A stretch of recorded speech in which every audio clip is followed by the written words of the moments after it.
أعوذ بالله من الشيطان الرجيم بسم الله الرحمن الرحيم الحمد لله رب العالمين والصلاة والسلام على رسول الله وعلى آل بيته الطيبين الطاهرين وأصحابه الأخيار ومن سلك منهجهم إلى يوم الدين.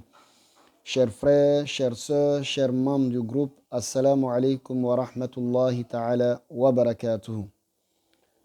Le groupe Mieux comprendre l'islam, comme nous le savons, c'est fait pour ça. Et aujourd'hui, nous avons la question venant de l'un de nos frères, l'un de nos jeunes frères que nous admirons beaucoup.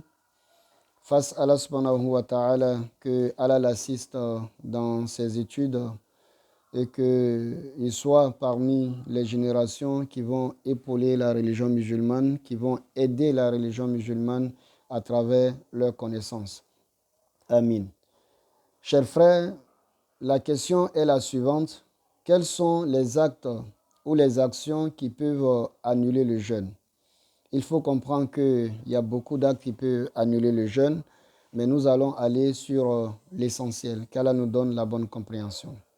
D'abord, la première des choses, le fait de manger ou de boire, que ce soit par voie naturelle ou que ce soit par voie artificielle. La voie naturelle, c'est de manger de façon naturellement. C'est-à-dire, c'est de manger naturellement. Ou bien de boire naturellement. De façon artificielle, par exemple, on a des gens qui sont malades, on place des sondes à travers ces choses, ces tuyaux, on les alimente. Cela aussi annule le jeûne. Et aussi, aujourd'hui, nous avons des seringues. Lorsqu'on place, l'objectif même de vous placer ces ballons, c'est pour vous alimenter. Donc, tout seringue qui va dans ce sens-là annule le jeûne. Ça veut dire, c'est pour vous mettre, pour que vous soyez alimentés, que ce soit en eau ou en nourriture. Cela aussi annule le jeûne. Et de deux, se forcer à vomir. Il y a des savants qui disent que lorsque vous êtes en jeûne, vous ne devez pas vous forcer à vomir. Donc quelqu'un qui met la main dans sa gorge, se forcer jusqu'à ce qu'il vomit, il y a des savants qui disent que le simple fait même de se forcer à vomir annule le jeûne. D'autres disent se forcer à vomir s'il y a un retour, qu'Allah nous donne la bonne compréhension. Mais tout ce qu'on pourrait dire aux fidèles, c'est de s'éviter, c'est-à-dire c'est d'éviter de se forcer à vomir, qu'Allah nous donne la bonne compréhension. Et de trois, les rapports intimes, le rapport sexuel en islam annule le jeûne. Lorsque vous êtes en jeûne et que vous avez eu des rapports sexuels, considérez que votre jeûne est annulé. Et ensuite, se masturber.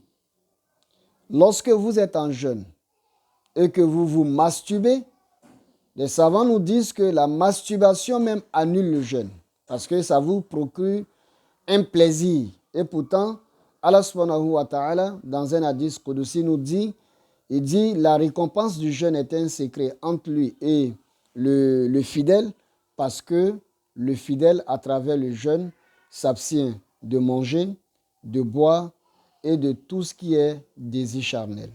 Donc, voici pourquoi il y a des savants qui disent, c'est masturber même annule le jeûne, vous devez rattraper le jeûne de ce jour.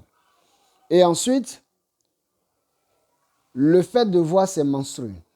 Lorsque la femme voit ses menstrues en jeûne, étant en jeûne, ça annule son jeûne. Inch'Allah, nous allons faire un sujet, un thème spécial sur la femme et surtout les menstrues et les louchis. Les louchis aussi annulent le jeûne. Ça veut dire les louchis, c'est le coulement du sang qui se fait après un accouchement ou bien peut-être un avortement. Qu'Allah nous donne la bonne compréhension. Ça veut dire...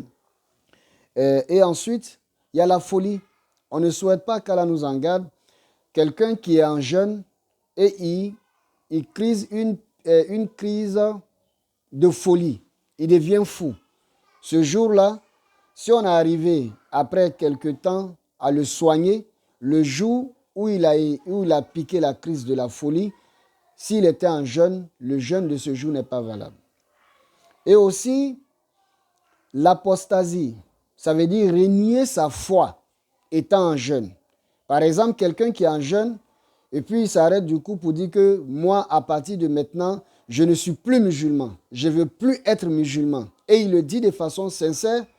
En islam, s'il était en jeûne, le jeûne est annulé. Parce qu'il faut savoir que le jeûne est obligatoire aux musulmans. Donc, étant donné que lui, en reniant sa foi, il n'est plus musulman, donc son jeûne n'est plus valable. Et il y a des savants aussi qui disent que si quelqu'un pique une crise ou bien s'évanouit et il reste dans cet état de l'inconscience durant toute la journée jusqu'à après, comment dirais-je, la rupture, le jeûne de ce jour n'est pas valable. Ça peut être tombé en transe et qui ne s'est pas retrouvé, ou bien dans le coma, qui tombe dans un coma, si ça a duré jusqu'à après la rupture, mais si la personne se réveille avant la rupture, les savants disent que le jeûne est valable. Mais si ça a duré jusqu'à après la rupture, en ce moment, le jeûne de ce jour n'est pas valable. Qu'Allah nous donne la bonne compréhension de l'islam et qu'il nous facilite la bonne pratique de l'islam. Donc voici des éléments que les savants nous disent que le musulman doit éviter lorsque vous êtes en jeûne. Qu'Allah nous donne la bonne compréhension. Assalamu alaikum wa rahmatullahi ta'ala wa barakatuh.